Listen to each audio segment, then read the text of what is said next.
Olá, nesse vídeo nós vamos fazer a primeira parte da aula sobre a comparação entre o projeto tradicional e o projeto BIM. Nessa primeira parte, nós vamos comparar quais são as fases de cada um dos processos de projeto, identificando então, no processo BIM, os LODs, que são os Levels of Development, os níveis de desenvolvimento dos modelos BIM. Então, para começar, vamos lembrar da comparação dos dois processos. O processo tradicional ele é formado por múltiplos arquivos, baseado em vários documentos gráficos que não têm uma relação direta entre eles. A integração entre eles é muito limitada e a visualização e a manipulação desses arquivos também é complexa. Já o processo BIM é baseado numa base central de dados, ou seja, ele vai concentrar todas as informações em um modelo tridimensional, onde todas essas informações vão ser manipuladas e processadas de maneira mais eficiente, mais segura, com processos automatizados. Essa é uma comparação simples entre os dois processos, a geração de documentos de um e a concentração e organização de informações do outro. A gente já viu também que, de uma forma geral, o projeto é dividido em 4 principais etapas. A primeira delas é a concepção do produto.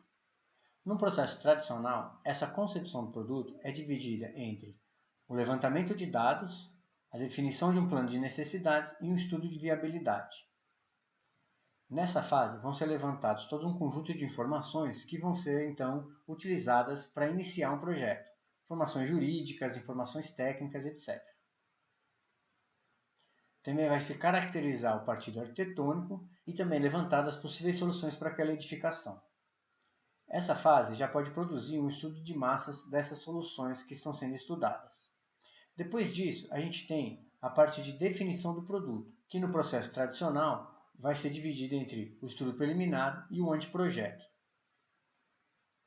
Nessa fase é desenvolvida então a solução escolhida para o projeto e já começa a se desenhar um projeto do que vai ser edificado. Nessa fase já fica determinada a viabilidade do empreendimento e consolidado e validado os dados levantados na etapa anterior. A partir daí, então, se tem o desenvolvimento desse projeto. No sistema tradicional, a gente vai começar a parte do projeto legal e do projeto básico. Aqui, então, são identificadas todas as soluções de todos os elementos que vão formar a edificação. São consolidados também todos os ambientes, as articulações e o material, os métodos construtivos, tudo que vai formar o projeto. Nessa fase também já dá para se identificar alguns prazos e custos da obra. E por último, ainda em projeto, a gente tem o detalhamento para a construção. No processo tradicional, é o projeto executivo e o detalhamento. Aqui então vai acontecer o detalhamento construtivo de todos os elementos da construção. É aquilo que vai para ser executado, é o projeto que vai ser executado na obra. Tem que ter todos os detalhes do que vai ser construído. Como essas informações vão para a obra, é aqui então que se documenta todas as informações que vão ser necessárias para o projeto ser executado. Aqui também já ficam definidos então os métodos construtivos, os custos e os prazos para essa execução. A gente já viu que em BIM as etapas não são tão subdivididas assim. No BIM, a gente vai focar no desenvolvimento do modelo que está sendo produzido ao longo das etapas de projeto. Esses níveis de desenvolvimento, ou LODs, começam em 100 e vão até 500, e eles se alinham mais ou menos assim às etapas tradicionais de projeto. É importante não confundir o Level of Development, ou nível de desenvolvimento, com o Level of Detail, que é o nível de detalhamento de um modelo. Vamos ver a diferença entre os dois.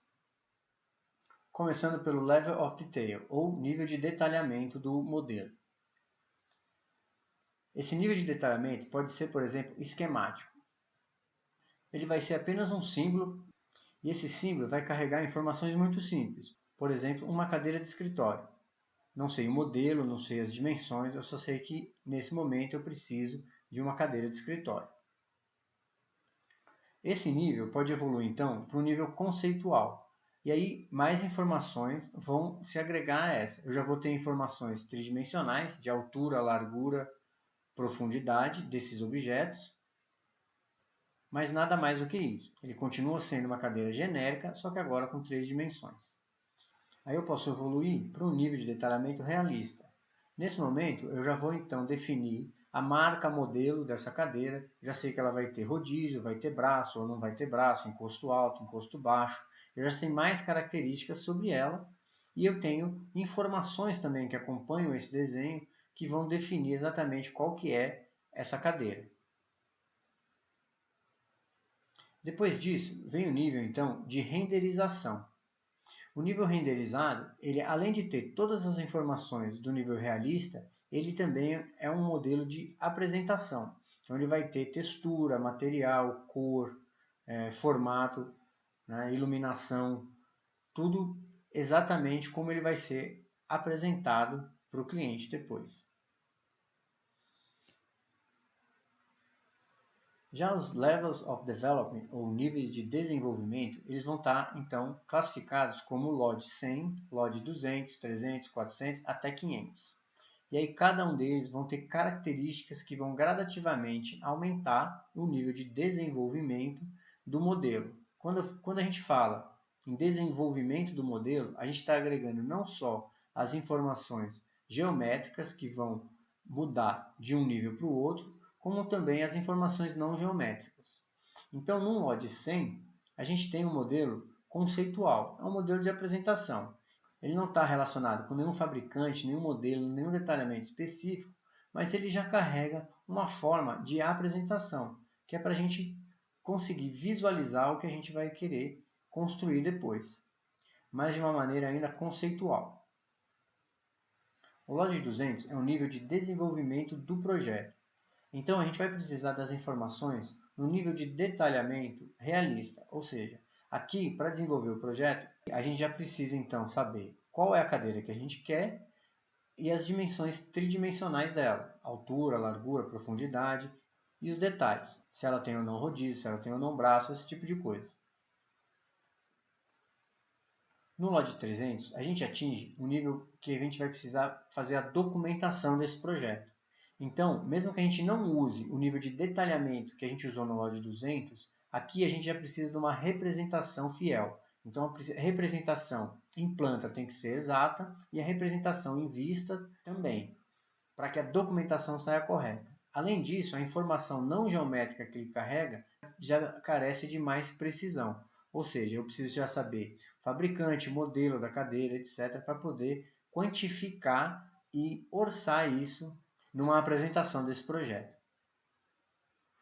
O LOD 400 já é um LOD de construção. Agora, além de todas as informações que a gente acumulou desde o LOD 100 até o LOD 300, a gente precisa também saber o custo exato, aonde comprar, o prazo de entrega, outras informações que vão auxiliar a construção.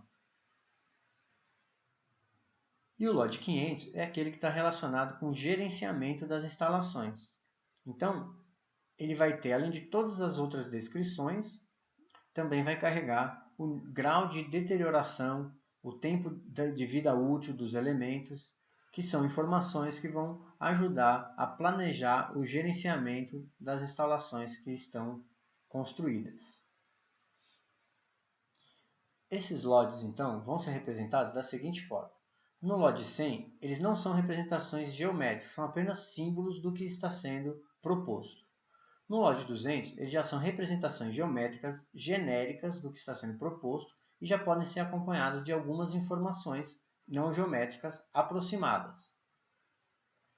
No LOD 300, eles já são representados de maneira precisa e as informações atreladas a ele, de tamanho, quantidade, etc., também são informações definitivas. O LOD 400, que é o de execução, ele vai carregar, além de tudo isso, as informações de fabricação e montagem desses elementos.